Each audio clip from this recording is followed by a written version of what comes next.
Central Europe, 38,000 years ago, a man is dead. He's not one of us. He's a Neanderthal, a species that dominated Ice Age Europe, but then vanished. What makes this mystery story really compelling is that we have the prime suspect, and the prime suspect is us. For 150 years, scientists have examined Neanderthal bones from every angle. Now they're looking elsewhere, searching for clues in unlikely places. And they're turning to DNA. There may be some genes in you or me or any number of people that are, in fact, of Neanderthal origin.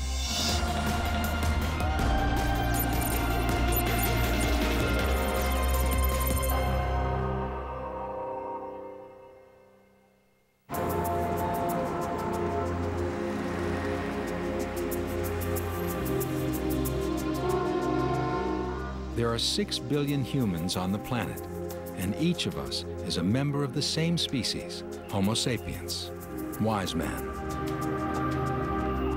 But it hasn't always been this way.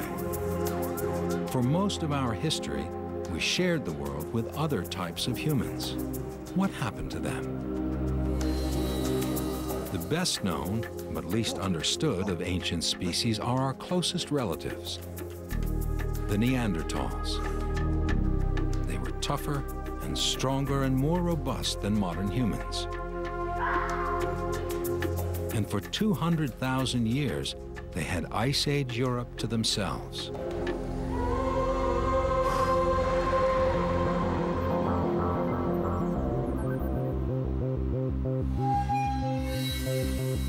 The valleys of Central Europe were prime real estate for the Neanderthals. They lived in limestone caves like this at Vinja in northern Croatia, a classic Neanderthal site. I've been coming here 33 years. Whenever I come, I think I will meet Neanderthals. I can just feel them, I can smell them. This is just a perfect shelter for Neanderthals. There's a spring nearby. They could rest here. They could survive here for a long period of time. And there is a lot of evidence that they lived here for decades and decades, for millennia and millennia. Yakov Radovčić was one of the archaeologists who excavated Vinja Cave in the 1970s and the early 80s.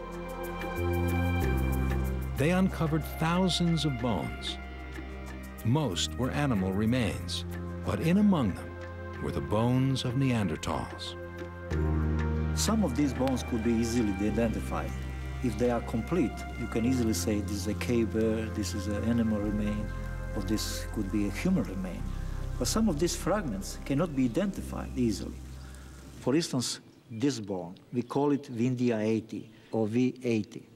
There is nothing special about this bone. This could be cave bear, it could be human. The only way to prove that this is a human Neanderthal remain is DNA testing.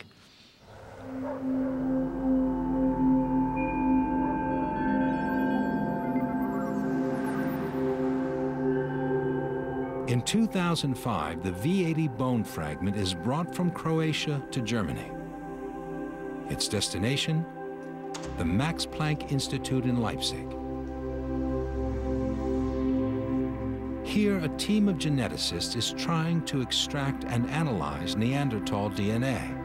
They have no blood or tissue to work with, only ancient degraded bone fragments. None of the samples they've analyzed so far has the amount of DNA they need. But then, they test the bone from Vinja, V80. Working in a super clean laboratory to reduce contamination, researcher Johannes Krause cuts into the bone.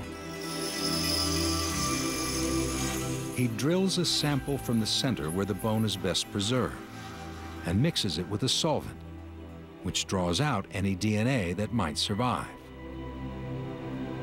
The results are startling. This fragment of leg bone, V80, yields far more usable DNA than any other bone they've tested. Maybe there was something special about the man who died, or the circumstances of his death, or conditions in Vinja Cave. Something which helped preserve his DNA. Whatever the reason, V80 is the best source of Neanderthal DNA in the world. Most of the bones have too little Neanderthal DNA or are heavily contaminated that we cannot use them. But fortunately, this bone from the Vinja cave has so much Neanderthal DNA and such a good quality of Neanderthal DNA that I think we are pretty optimistic that we can actually sequence its DNA. But why go to all the effort? What can scientists learn from Neanderthal DNA? They're hoping to find out more about human biology and solve one of the great mysteries of human evolution. For 150 years, scientists have been puzzled by the fate of Neanderthals, why such a strong, well-adapted species disappeared. One of the world's leading anthropologists, Ian Tattersall, believes we're to blame. Our ancestors must have forced the Neanderthals into extinction. Homo sapiens, modern humans, evolved in Africa. We didn't set foot on European soil until around 40,000 years ago. But once we did, it was only a matter of time before we ran into the inhabitants of this continent, the Neanderthals. Modern humans would clearly have seen something very similar to themselves in these creatures that they encountered in this new world that they were entering. But I think that as soon as they would have had any form of interaction, they would have recognized that here was a different kind of entity to themselves.